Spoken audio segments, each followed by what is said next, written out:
morning, you beautiful people. Today we have a long run in the Hoka. Good morning, you beautiful folks. Today we have a long run in the ASCIS Superblast. We're gonna be doing like 16 miles, 14 to 16 miles today in the Hoka. I don't know why I keep saying Hoka. In the ASCIS Superblast. Now I've already put around 35 miles on these. It's our first long run, so hopefully after today, we can continue to break in the FF Turbo foam. Yeah, it's really stiff, and I think we're probably gonna need 100 miles just to get these broken in, but we'll see. That's what it's looking like. It's still stiff for me after 35 miles. So hopefully after today's long run, we put 50 miles on these babies as well, and we get some sort of broken in feel with the shoes. But overall though, other than that, there's nothing much to complain. It's definitely dirty though. Like these look completely thrashed and 35 miles. So I wonder what these are gonna look like after 100 miles. I feel like they're gonna look like they've definitely been through 100 miles worth of training. Whereas like the Hoka or the Rebel V4, they look brand new after 100 miles of training. So with no cleaning at all, by the way. I just running them, show them, running them again, not even wiping down. But yeah, 14, 16 mile long run today in the Hoka, and the ASCIS Superblast. Let's get after it. I'll see y'all when I see y'all.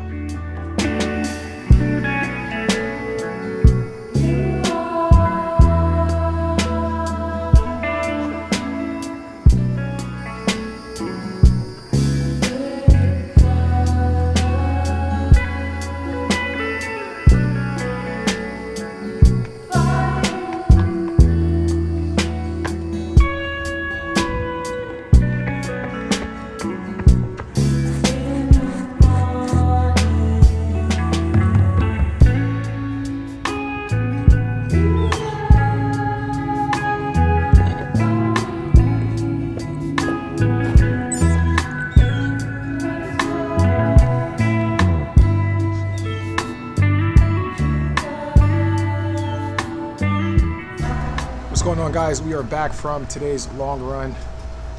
We had an eventful day. Me and the wife and the two dogs. We went to the beach, hung out there with the pups, the dog beach, and we saw a manatee.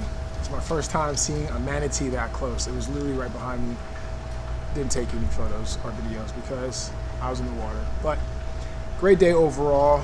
We started there with the 15 mile, 16 mile long run, which went extremely well. I've been in this build for about 6 weeks now, and it took me 6 weeks to kind of finally feel like I could hold 45 miles a week comfortably. Today's long run was very reassuring from a fitness perspective because I was able to hold paces, run my tempos, as well as sort of hold form in a strong and pronounced way that I wasn't able to over the last 5 weeks. But yeah, I say that to say we are finally seeing fitness gains. And it's nice to take note that it's nice to notice that it's taking 6 weeks to see fitness gains. That being said, how can we speed up time if there's an opportunity? So how can we see fitness gains in 4 weeks? But that's a discussion for another time. Currently, we are going to be on the road for the next 3 days. I have a work trip in Dallas, San Antonio, Texas.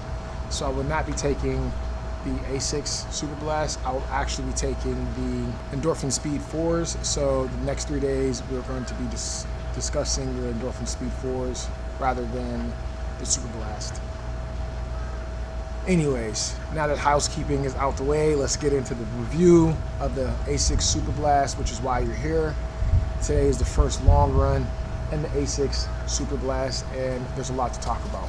Let's put this in POV and dive deeper into the details. Very evident that this shoe, once it gets dirty, stays dirty. Whereas the Hoka Mach 6 and the Rebel V4, for some odd reason, it's like they self-clean. Once they dry, the dirt just kind of falls off. Whereas this, what it seems like to me is once it gets dirty, it stays dirty. That is regarding the upper. The upper is very roomy in the toe box, so I have a lot of room. There is some rub on the side here, but that is that's kind of evident in a lot of shoes that I buy, that it rubs on the side. Maybe my foot is wider than I think it is, but it doesn't bother me. The Hoka Mach 6, it did bother me, and it was in the forefoot, but by the big toe. That bothered me, and that's one of the reasons why I didn't like that shoe. But I heard there is a wide version of that, so it could be user error. But in regards to the toe box and the ASICS, not too bad. In the heel, a lot of room. It's very cushioned in the heel as well, in the heel counter. It's structured, so good lockdown, very comfortable ride. In the Superblast, the upper is, in my opinion, other than it being dirty, it's a B+ for me. The midsole, that FF Turbo, which is ASICS Premier Racing Foam, in my opinion, it's taking forever to break in. One of the reasons why I'm not taking this on my trip next week is because I do not want to use this shoe any longer to break in. I want to take a break from breaking in the Superblast. What this shoe does is it puts you on your forefoot, and which makes me think this is more of an up-tempo shoe. It could be classified for the slower runners, for the putt-putt runners, for the 10-minute, 11-minute, 12-minute per mile on easy day runners. These will be a great all-around shoe. But as soon as you try to pick it up, as soon as you try to pick up the pace, it's going to ask you to run on your forefoot, in my opinion, in my experience, which makes me feel like this shoe is a tempo shoe designed to go fast. Because in my opinion, when I'm just running along, it puts me on my forefoot. And as a result, I have developed some soreness around my bunions. Not my bunions, but around the balls of the bottom of my foot. I don't know what it's called. So I'm taking a break for a week to break these in, and I'm running in Endorphin Speed 4, and then we'll get back to the 100-mile review in regards to the ASICS Superblast. On the bottom, not much wear or tear other than here, but it seems like that is to be expected with the type of foam that is used, and it's exposed, so it's much more soft. But yeah, you can see it right here. I have not found any rocks in the sole of these shoes, so that is good as well.